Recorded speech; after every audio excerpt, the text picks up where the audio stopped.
नमस्कार विद्यार्थी मित्रांनो, स्वागत आहे तुमचं DMAR नर्सिंग या यूट्यूब चॅनलवर। विद्यार्थी मित्रांनो, आपण आपल्या चॅनलवर डेली नर्सिंग संबंधित शासकीय असतील किंवा निमशासकीय असतील हे व्हिडिओ घेऊन येत असतो। जर तुम्हाला व्हिडिओ आवडत असेल तर व्हिडिओ लाईक करायला नक्की विसरू नका। आज आपण व्हिडिओ घेऊन आलेलो आहे VMMC अँड सफदरजंग हॉस्पिटल नवी दिल्ली या ठिकाणची ही पदभरती असणार आहे। हे जे हॉस्पिटल आहे सफदरजंग हॉस्पिटल, हे हॉस्पिटल केंद्र सरकार अंतर्गत चालतं, ज्यामध्ये खूप चांगली पगार असती।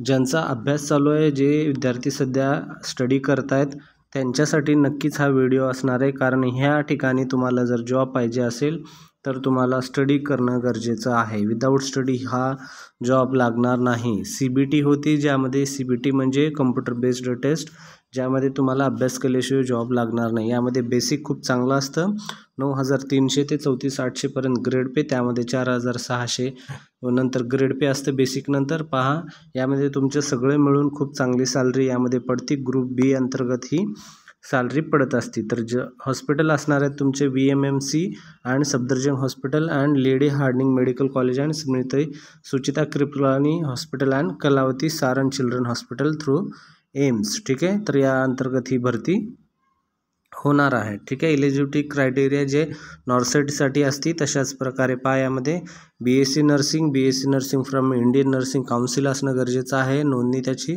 किंवा राज्य शासनाकडून नर्सिंगच्या तिथून नोंदणी असणं गरजेचं आहे। पोस्ट BSc असेल तर पोस्ट सर्टिफिकेट तुमचं असणं गरजेचं आहे आणि तुमची नोंदणी असणं गरजेचं आहे। या ठिकाणी एक लक्षात असू द्या, BSc वाल्यांना अनुभवाची गरज नाही, लक्षात असू द्या, त्यांना कामाचा अनुभवाचं प्रमाणपत्र लागत नाही। त्यानंतर पहा, diploma in general nursing midwifery आणि त्यांचं नोंदणी असणं गरजेचं आहे। त्यानंतर स्टेट किंवा इंडियन नर्सिंग काउन्सिल जे INC आहे त्यांचं पण असणं गरजेचं आहे। ठीक आहे, त्यानंतर या ठिकाणी एक महत्त्वाचा GNM विद्यार्थ्यांसाठी महत्त्वाचा मुद्दा आहे, तुम्हाला 50 बेडेड हॉस्पिटल या ठिकाणी तुम्हाला अनुभव असणं गरजेचं आहे। कमीत कमी एका वर्षाचं अनुभव 50 बेडेड हॉस्पिटलमध्ये GNM वाल्या विद्यार्थ्यांसाठी असणं गरजेचं आहे। याचं प्रमाणपत्र तुम्हाला लागेल, तो सर्टिफिकेट घेऊनच तुम्ही हा फॉर्म भरू शकता, अन्यथा हा फॉर्म तुम्ही भरू शकत नाही GNM वाल्या विद्यार्थ्यांसाठी।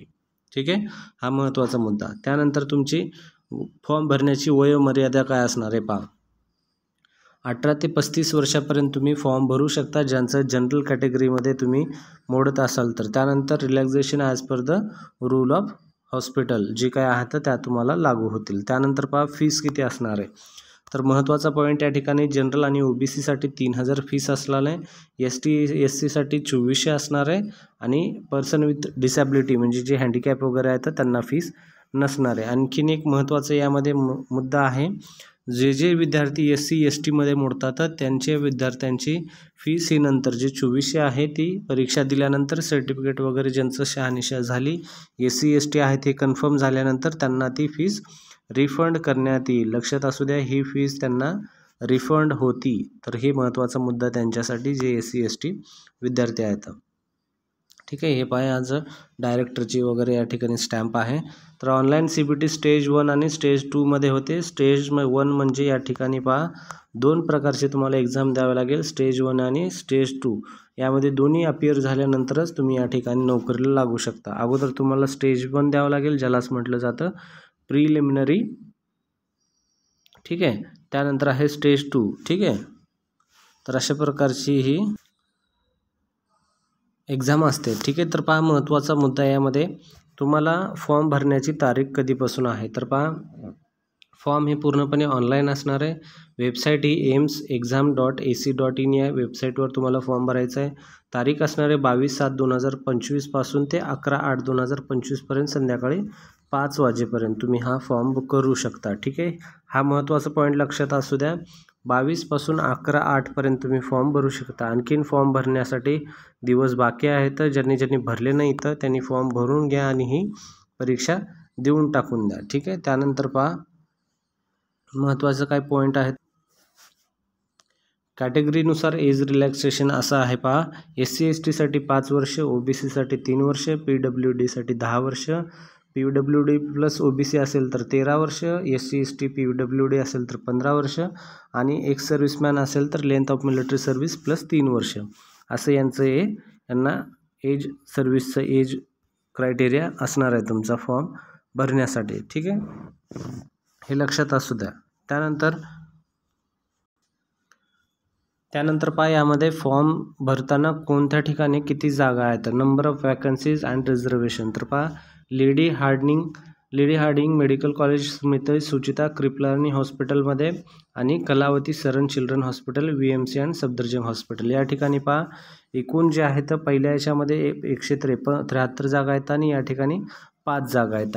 ठीक आहे, तर पहा अनरिझर्वडमध्ये 84, OBCमध्ये 42 आणि SCमध्ये 23, STमध्ये 7 आणि EWSमध्ये 17 असे एकूण 173 होत आहेत. आणि या ठिकाणी कलावती सरन चिल्ड्रन हॉस्पिटल आणि सफदरजंगमध्ये 3, 2 असे आहेत. OBCमध्ये 2 आणि अनरिझर्वडमध्ये 3 असे एकूण 5 आहेत. तर जवळपास 173 ते आणि हे 5 असे एवढे जागा या ठिकाणी आहेत. तुम्ही फॉर्म भरू शकता. तर अशा प्रकारची ही इम्पॉर्टंट माहिती होती. जर व्हिडिओ नक्की आवडला असेल तर व्हिडिओला नक्की लाईक करा, आवडला नसेल तर डिसलाईक करा. आपल्याकडे तसं तुमच्याकडे लाईक आणि डिसलाईक दोन्ही ऑप्शन आहेत. तर तुम्हाला जे आवडलं तर लाईक करा, नाही आवडलं तर डिसलाईक करा. असे आपण व्हिडिओ आपल्या चॅनलवर टाकत असतो. यामध्ये शॉर्टमध्ये परत सांगायचं झालं तर सफदरजंग हॉस्पिटल जे आहे आणि सुचिता कृपलानी MMC तर ठीक आहे, तर सारण हे हॉस्पिटल जे दिल्लीमध्ये सेंट्रल गव्हर्नमेंट अंतर्गत एम्स अंतर्गत हे हॉस्पिटल चालतात. या ठिकाणी चांगली जागा निघालेली आहे, सॅलरी पण खूप चांगली असते. या ठिकाणी जे इच्छुक उमेदवार आहेत त्यांनी फॉर्म भरून घ्या. ज्यांचा अभ्यास चांगला चालू आहे तुम्ही हे फॉर्म भरून जॉब करू शकता. जर तुमचं स्टडी ऑनगोईंग असेल तर नक्कीच तुम्हाला लागून जाऊ शकताल त्यासाठी तुम्हाला हार्दिक शुभेच्छा. आणि व्हिडिओ आवडला तर लाईक करा आणि असे तुमचे जे कोणी मित्र वगैरे असतील तर त्यांना हा शेअर करा, जेणेकरून त्यांना ही माहिती भेटेल आणि त्यांनी हे माहिती भेटल्यानंतर फॉर्म भरण्यासाठी मदत होईल. व्हिडिओ जोपर्यंत पूर्ण पाहत नाही तोपर्यंत तुम्हाला सर्व माहिती भेटत नाही. विद्यार्थ्यांना एक महत्त्वाची मला सांगण्याची इच्छा आहे की तुम्ही जो व्हिडिओ असतो तो व्हिडिओ पूर्ण पाहायला घ्या, कारण तुम्ही जोपर्यंत व्हिडिओ पूर्ण पाहणार नाही तोपर्यंत तुम्हाला पूर्ण जी माहिती आहे ती माहिती समजणार नाही. मी प्रत्येक व्हिडिओमध्ये ते सांगत असतो, पूर्ण माहिती घेण्यासाठी तुम्हाला व्हिडिओ पूर्ण पाहावा लागेल, तेव्हाच तुम्हाला पूर्ण माहिती समजून जाईल. बरेच विद्यार्थी असे असतात की फक्त सुरुवातीला पाहतात, ठीक आहे NHMची वॅकन्सी आहे, त्यांच्या जिल्ह्यामधली वॅकन्सी आहे उदाहरणामध्ये, तर त्यांना आता उदाहरणार्थ नागपूर असेल सोलापूर असेल त्यांना फॉर्म भरायचा आहे, त्यांच्या जिल्ह्यामधली भरती आहे, तर तो त्यांनी पुढचं किती जागा आहे, एने भरू शकते का, GNA भरू शकते का, BSCला भरता येईल का, फीस किती असणार आहे, शेवटची तारीख किती आहे, हे मला नंतर विचारतात. त्यासाठी तुम्ही व्हिडिओ पहा. व्हिडिओमध्ये असं मोस्ट ऑफ द 70-80% जो ॲप्लिकेशनचा फॉर्म आहे, जो अर्ज आहे त्यामधली माहिती कवर झालेली असते. ठीक आहे, तर पुढच्या व्हिडिओमध्ये भेटू मित्रांनो.